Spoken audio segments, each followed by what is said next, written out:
No filme Homem de Ferro 2, uma personagem clássica dos quadrinhos da Marvel foi adaptada numa nova versão para os cinemas. A agente Natasha Romanoff, mais conhecida como Viúva Negra. A cena de apresentação dela no filme, aquela em que ela quebra o rap com um golpe só, resume muito bem algumas das características principais da Viúva, como uma heroína extremamente habilidosa e letal. Mas por trás dessas habilidades impecáveis da Natasha, ela também carrega cicatrizes de um passado traumático, da época em que ela agia como espiã do serviço secreto russo. Só que o interessante é que essa parte do desenvolvimento mais sombrio e mais profundo da Natasha não é só uma decisão narrativa aleatória que brotou do nada. Porque ele é o reflexo de um conflito histórico que marcou os quadrinhos da Marvel e até a própria história da humanidade.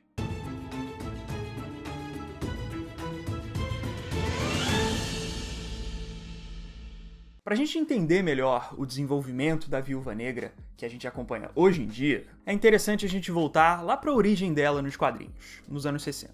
A Viúva Negra não foi apresentada como heroína, mas sim como uma vilã na revista Tales of Suspense, número 52, numa história onde ela é uma espiã soviética que tem a missão de acabar com o Homem de Ferro. Essa origem da Viúva numa história do Homem de Ferro tem um significado muito interessante, porque ela é um reflexo das tensões políticas reais que existiam lá na época do lançamento da revista, na década de 60. Nesse período, os Estados Unidos, a União Soviética e os países aliados das duas potências enfrentavam a tensão da Guerra Fria, que foi um conflito que dividiu o mundo numa luta ideológica entre o capitalismo americano e o comunismo soviético.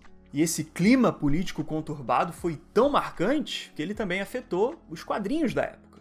Todos os novos heróis da Marvel do início da década de 60 de alguma forma, refletiam e contribuíam para a percepção americana dos seus inimigos da Guerra Fria. Como diz o Brian Patton em The Ironclad American.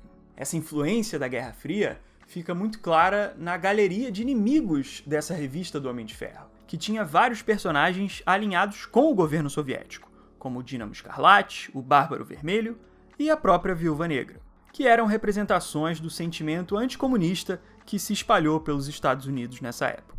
A Natasha, que é o assunto principal aqui do nosso vídeo, personificava essa ideia americana da ameaça soviética, como uma bela mulher que se infiltrava na sociedade discretamente com intenções sombrias. Por exemplo, nessa primeira história de origem dela, ela manipula o Tony Stark para que ele saia do laboratório dele e deixa o caminho livre para o ataque de outro espião comunista.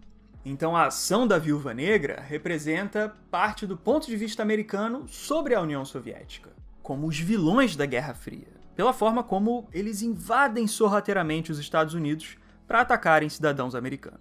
Só que o curioso é que, por mais que a Viúva seja uma vilã, ela não tem conflitos só com os heróis americanos, porque ela também acaba sendo uma vítima da própria política soviética. No final da primeira história da Viúva, ela é derrotada pelo Homem de Ferro, mas foge antes de ser pega. Só que depois do fracasso dela, o grande medo da Viúva não é ser capturada pelo Tony Stark, mas sim enfrentar a reação da União Soviética. Eu devo continuar andando. Eu sei muito bem qual é a pena para o fracasso. Na conclusão da história, o temor da Viúva é destacado para estabelecer que a ameaça mais impiedosa da trama é o governo soviético, pela maneira como ele inspira o medo até mesmo numa espiã soviética. No desenvolvimento da Viúva, depois dessa primeira edição, ela se aproxima cada vez mais dos Vingadores e passa a rejeitar as ações do governo soviético, chegando ao ponto dela mudar de lado na Guerra Fria. Na edição Vingadores número 38, o Nick Fury convida a Natasha para se tornar a espiã dos Estados Unidos, a serviço da S.H.I.E.L.D. E ela diz o seguinte: "Como eu te disse, coronel, farei de tudo para mostrar que não sou mais inimiga do seu país, mas uma cidadã leal." Então o arco de redenção da Viúva, por mais que ela seja uma cidadã soviética, destaca a percepção americana da Guerra Fria, com o governo soviético assumindo o posto de vilão e os Estados Unidos sendo uma terra caracterizada pela liberdade, que dava oportunidade até mesmo para uma cidadã soviética que tinha sido inimiga da América.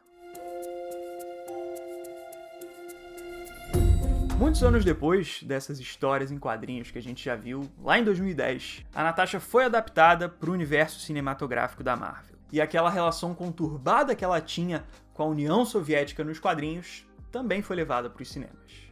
No MCU, a Natasha nasceu em 1984 em Stalingrado, como uma soviética. E na infância dela, ela foi treinada na Sala Vermelha, que é um programa russo que transformava meninas jovens em agentes incrivelmente habilidosas, mas através de um treinamento que era extremamente desumano e até cruel. Depois de várias sessões excessivamente rígidas de treinamento, no final desse processo, a Natasha tinha que executar uma pessoa a sangue frio, o que reforça a vilanização do serviço secreto russo, assim como era feito lá nos quadrinhos dos anos 60. E além disso, na graduação do treinamento da Natasha, ela ainda é forçada a ser esterilizada, para que ela nunca tivesse a única coisa que poderia ser mais importante do que uma missão para ela. Ou seja, filhos, como ela mesma diz. They sterilize you. The one thing that might matter more than a mission. O treinamento russo da viúva foi tão abusivo que ele alterou até a natureza dela, para tentar oprimir a sua própria identidade. Então a Sala Vermelha se torna responsável pelo passado traumático da Natasha como uma espiã, o que é uma adaptação dos medos que a viúva dos quadrinhos enfrentou como agente da KGB. The ceremony is necessary for you to take your place in the world.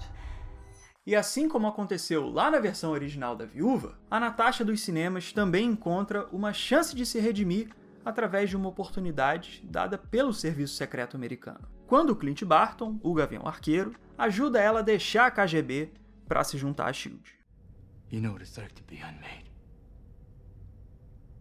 You know that I do.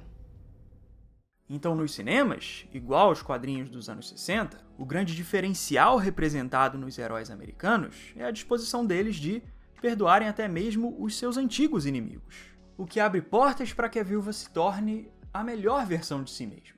I got on S.H.I.E.L.D.'s radar in a bad way. Agent Barton was sent to kill me. He made a different call. Ao longo da história da Viúva Negra, tanto nos filmes quanto nas revistas, a personagem foi desenvolvida de uma forma que representava como ideais heróicos podiam ultrapassar barreiras mundiais. A viúva começa sua trajetória agindo como uma vilã, mas só até perceber que tinha dentro de si tudo que era necessário para se tornar uma grande heroína, contrariando alguns dos maiores estereótipos do auge da Guerra Fria.